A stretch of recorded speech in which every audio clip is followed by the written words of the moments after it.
Hello, my name's Alex. Welcome back to the interface. This is the infotainment guide for the Genesis GV60 electric. So first things first, we've got this huge screen array on the dashboard here. So it sort of extends from the driver's display over to the infotainment screen, and we've got this little gap in the middle here. Then we have got a climate control system down here, which is mainly touchscreen, but there are a lot of buttons as well, which is really useful. The Genesis GV60 is a little bit unique. It's got a BMW iDrive system instead of just relying on the touchscreen solely. So you've got a little wheel down here which you can use to navigate the infotainment screen and all the icons on there, and it also does work with Carplay, which I'll demonstrate in a minute. So this is the main sort of screensaver for the GV60 infotainment screen. We've got the location, the temperature outside, sort of like a weird dark mode map view as well in the background. They can just about see that. And then we have got the radio and what's playing currently. Also got the time of day and the date as well. And we've got these icons down here. So we've got 5 icons, and as we swipe across or use the little wheel, we can get access to different pages. So on this screen, we've got all the apps, and we've got in the top right corner the signal for the Genesis connected services. So the GV60 does have an eSIM, which is used for locating where the car is or doing various things online with the vehicle, finding charging points as well. We've also got this thing on the side. So we've got a hamburger menu, which you can turn the display off if you want to, and you can also rearrange all the icons. Got the profile. So there's my profile there. So you can log in with the Genesis Connected Services app, and you can again see where the vehicle is or set driver profiles as well, which is really good. And then down here we have got a back home menu button as well if you need to access that. Also, just before we get started, we have got some shortcut buttons just below the climate control screen here. So we've got map, nav, radio, media, seek, track, and different things. So that's quite useful. So the first item is EV. So let's have a quick look at this one. So it's telling me I've got a charging station literally next to me, 10 yards away, Ionity, and we can click on that and it will tell us the details of it. So let's have a quick look. Yeah, it says 3 out of 6 are available, which I think is right, and then it's 350 kilowatt, the charging speeds for that one, which is quite good. So there's like this graphical bit here, so it tells you what the current range of the vehicle is, with and without the air conditioning turned on. At the moment I have got it turned on, it has dropped the range a little bit, mainly because we're not moving, so it's working a little bit harder to get air into the vehicle. So you can see what the level of the battery is if you click on the car. So it says high power charger. It's going to take 28 minutes to get to 100%. It should give you about 297 miles of range for that one. That's on DC. And then AC, it says 1 hour 50 at the station, so that's pretty good. You've got energy consumption, so you can see what you've been using. The vehicle must be on to use that. Energy consumption history as well. So you've got when the vehicle has been used, how many miles you've done, and then the average miles per kilowatt hour for the vehicle itself. And we have got some items down there. So if we go across, you can scroll back in time and see when the car has been used and again how much energy has been used. So I think you can click on each day. I don't think you can actually know. So let's go back a page again to the EV menu. So go down to next departure time. So you can say set next departure time before using scheduled charging climate. So just click on that. So you can tell the vehicle exactly what time you're going to depart, and it'll get itself ready for that situation there. Also got a vehicle to load, so you can tell it what percentage, minimum percentage, the vehicle to load is going to stop. So you have got a 3-pin socket in the interior just below the rear seats, and you can power off certain things. You can even power another EV if you wanted to. It's got enough power to do that. So look at this bit here. We've got settings for this section. So you've got charging limits. You can say don't go above 80% or don't go above a certain percentage when you're on a DC charger. So let's have a look at this. So you can scroll all the way down to 50% and all the way up to 100%. Again, the same for the AC chargers. AC charging current, so you can specify 90, 60, 100%. Doesn't actually give you the wattage or the amperages on this particular model, but you can set that if you're having a problem with a certain charger.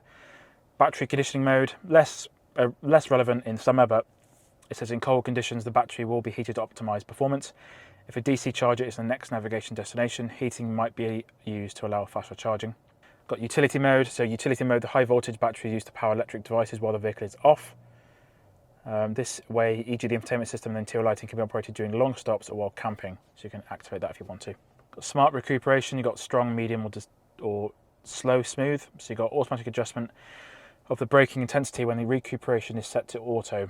So that's literally when you're on a motorway, it will accelerate a bit harsher or a bit less violently if you wanted to. So you've got lock charging cable that says while charging or always, and that'll lock it in place. It's got plug and charge.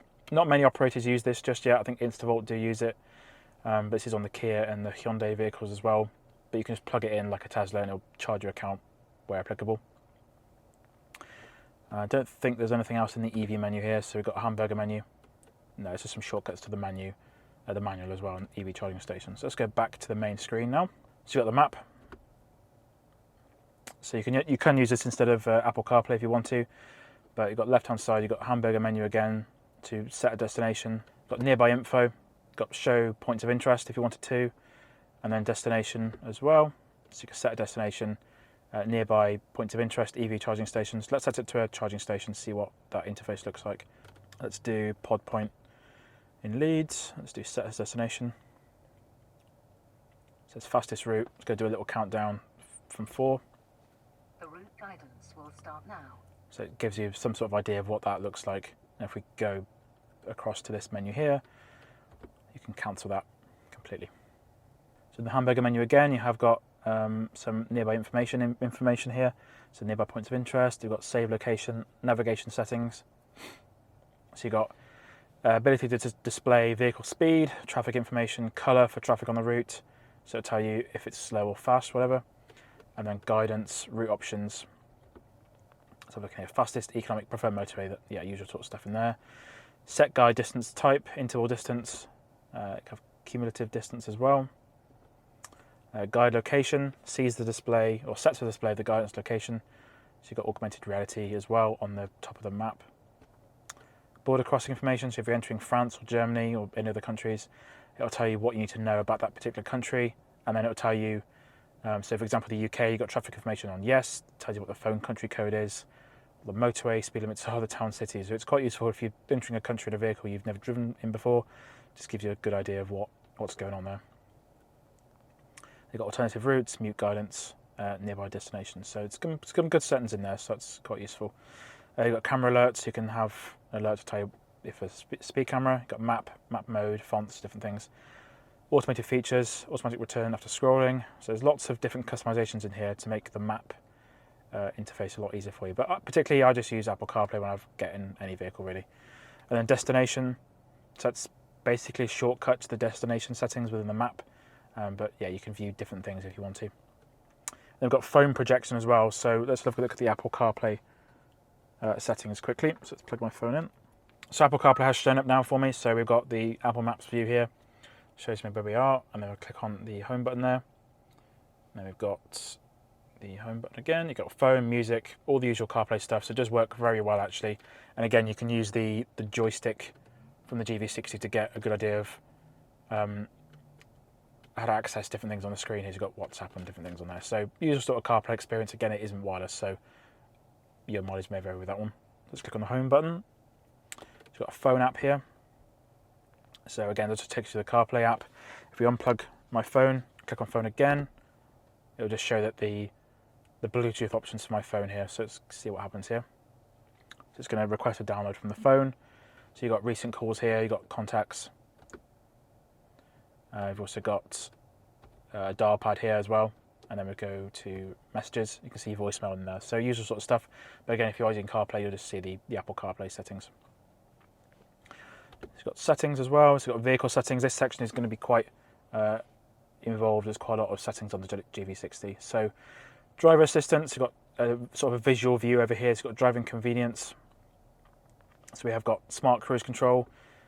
Basically, that's going to adapt itself based on the speed limits and how you're driving. And you can customize a lot of things in here. So you can have distance settings here, acceleration, response times. Go to the left-hand side again. Motorway driving assistance, that will keep you in lane when you're driving the motorway. Lane change assist, you can basically hit the indicator, not do anything with the wheel, and it will change lane by itself. You do have to keep your hands on the steering wheel though. Got motorway auto speed change, that will know based on the satellite data from the sat-nav what the speed limit should be, and it will also read the signs as well if that isn't required. Speed limit warning, so you've got a speed limit warning, speed limit assist. Speed limit assist will adjust the set speed based on the speed limit, so let's turn that back on. And you've got a little bit of a tolerance setting in there as well. Warning timing normal or later. Warning methods, so it's volumes and how it's going to warn you. Driver attention as well. Leading vehicle departure alerts, that will tell you when obviously the vehicle in front of you is moving. And you've got a swaying warning as well. So warning of driver inattentiveness and recommendation if arrest is needed. Forward safety, let's have a look, see if we can get into that one. Yeah, forward safety. You've got forward cross traffic safety, so it'll tell you if there's a car coming in front of you. And you've got driver attention. Yeah, it's just some shortcuts basically for some of these things here. And we've got some volume settings as well, so you can choose the volume. So you've got drive mode, brakes are on comfort. So you've got comfort or sport. Drive mode, change alert, or eco climate control. So it's decrease the energy consumption by reducing the heating and cooling power of the climate control system. That's turned on currently. Let's turn that off. Let's see what sort of thing we get there. We've got active sound design, so you can get fake engine noises from the GV60 basically. So you've got enhanced, normal, minimise or off, and you've got advanced settings. So you can customise what sort of noise is coming from it. So you've got G engine, electric motor, customised sound, or futuristic. You've got heads-up display. The heads-up display works quite well even in bright sunny conditions, and you can also move it around if you want to, so you can customise where that's going to be, and that will also save its settings based on what driver is driving the vehicle, whether that be from who's unlocked the vehicle or the button on the driver's door here. Cluster as well, so you've got illumination, so you can customise the brightness of the screen here, and that's set to automatic based on how bright it is outside. Got theme selections, there are different themes you can choose from, so you've got A, B or C, they're just different colours and different designs really. Energy consumption reset manually on vehicle start or after charging. I've got that set to manually because it's quite useful to see what you've been doing, especially on a longer journey. Content selection, so it'll tell you icy road warnings, different things in there useful while you're driving. Cluster voice guidance volume, set to 2, and then welcome sound as well. So there's like a little tune that plays when you when you start the vehicle and turn it off. There's also climate settings, so you've got internal air circulation. That will turn itself on based on if the fluid has been turned on, well, the washer fluid actually, sorry. Automatic ventilation, auto dehumidify, so it'll actually bring in, says automatic switching to outside fresh air ventilation to decrease humidity after extended use of internal air circulation. I'm going to turn that off. Got smart ventilation, automatic ventilation when the humidity in the vehicle increases and the climate controls are off. Defog, defrost options, you've got auto defog. You've got climate features, climate touchscreen haptic intensity, got medium, strong or light. Got heating and ventilation, automatic controls linked to climate control settings, and you've got seat warmer balance as well. So that you can turn it off if you want to as well. You've got seat position change alerts, you've got ergo motions, that will basically massage you once an hour if you're on a long journey. Make sure that you're not too uncomfortable. Smart support, that'll basically sort of increase the bolsters if in sport mode or motorway drive assist. We've also got the door trunk settings, so auto lock, enable on speed, so you can actually customise what speed that's going to come on. Actually, no, you can't. You just enable on shift or off, so you can have it come on when you shift out of park. So I think I'll do that. Auto unlock on vehicle off or on shift to P. Do on shift to P. You've got approach unlock as well, so when you have the key near you, you can have it unlock by itself. You can even customise how fast the tailgate will open, which is pretty clever. You've got power tailgate opening height, full open, or smart tailgate. So the tailgate will automatically open when approaching with the key. And you've got remote window key as well, remote window control actually. This is quite cool. The GV60 does have ability to support a digital key. So what that means is a Apple key card or Apple, it's called Car Key. And basically on your Apple Watch or your iPhone, you can have the key. I can't actually demo that in this video because I haven't got both keys. This is on loan from Genesis, so I haven't actually got both keys with me. So for security reasons, you can't actually activate it. But in theory, that's what it will do. And it does seem to work quite well. It does seem to look like it works quite well. So you can link a smartphone key there. You also got NFC card key as well if you don't want the bulky key. There's some information there. So unfortunately, I can't demo that, but it does look quite good. Convenience, you got alert to check rear occupants if you leave kids in the back of the car or dogs, and you've got service intervals, wireless charging system, and advanced anti-theft. So it's an alert on detection of movement in the passenger compartment after the vehicle's locked. So that's pretty much it for the vehicle settings. We've covered the EV settings and the main settings over there. Navigation settings, that's similar to what we looked at in the navigation app. Got sound settings. This has got the optional Bang & Olufsen sound system. It's got surround sound support, which sounds amazing. You've got speed dependent volume control as well. It will adjust the volume based on how fast the vehicle's going. And then volume limitation on startup as well. Biosonic, which is the center of the soundstage, so you can customize where that's going to be, or actually you can customize the bright, energetic, warm and relaxed sound tone of the sound system. Let's go back to sound. Got position, this is the position settings, that's just in the middle of the vehicle. Customize the sound of the guidance settings there. Navigation, volume controls, so pretty good. And phone connections. My phone's connected, it will tell you what you can do with it. You've got privacy mode, some information may be restricted, so that's quite useful. And then Bluetooth audio activation settings, and you can customize, activate it from the phone or not. Vehicle name within the Bluetooth settings on your phone. You've got phone projection. We use phone projection when connecting to USB. So again, this only works via USB. User profiles. So again, we've looked at that because I clicked on my profile settings a minute ago. And we got voice recognition. So it says when using online voice recognition, voice samples and GPS coordinates may be stored. It's just basically some privacy stuff. And then minimize prompts. Theme as well, so you can customize having a black background or white. So white is quite bright actually. I do prefer the look of the black one. It seems a little bit less in your face. But you can also have it on automatic to change whether or not it's bright or dark outside. But even in bright sunshine like today, it does seem to be very readable. Exterior color, so the Genesis doesn't know what color it is, but you can basically choose what color you want the car to display as. So if you've got the lime green one, you've got the lime green. That changes everywhere, even in the driver's cluster as well. So I'm going to put it back on what our car is, which is red. And then again, there's a little 360 button there. Font size on the standard, you have a large, extra large. Again, those themes for the cluster. You have the screensaver to be a digital clock or some analog clocks here. And then cluster widgets as well. You can customize what you want there. Let's go back to display. So brightness of the display. Camera settings, so display contents. Just tells you what's on there, like the reference lines. Got a blue light filter as well.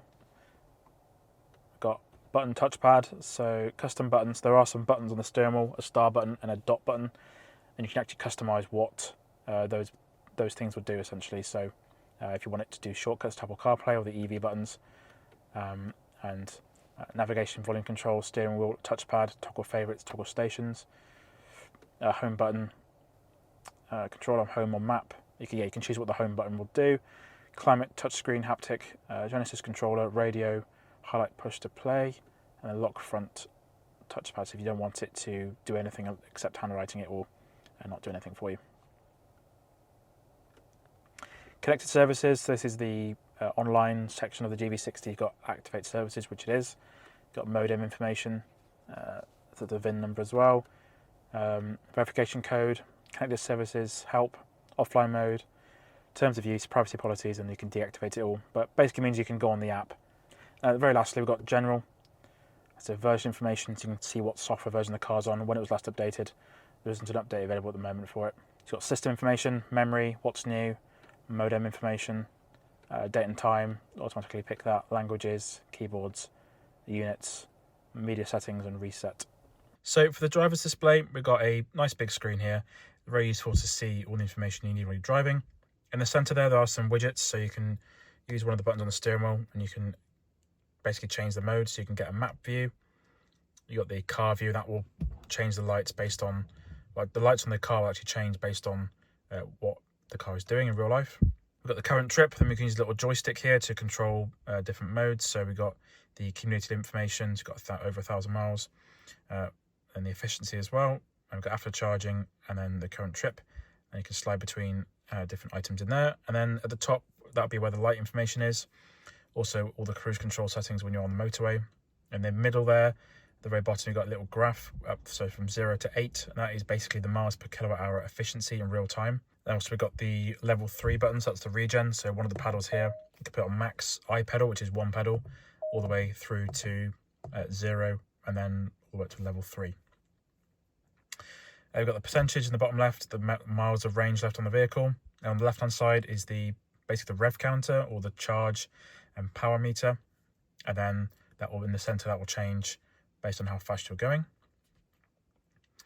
Over the right hand side is the widgets, so you click the little button in and you can cycle between the trip widgets, and then left to right will give you the tire pressure, turn by turn navigation settings, got the radio, the weather as well, also the trip computer again. So that's been a look at the Genesis GV60 infotainment screen. If you like this sort of video, don't forget to hit like and subscribe, and I'll see you again next time.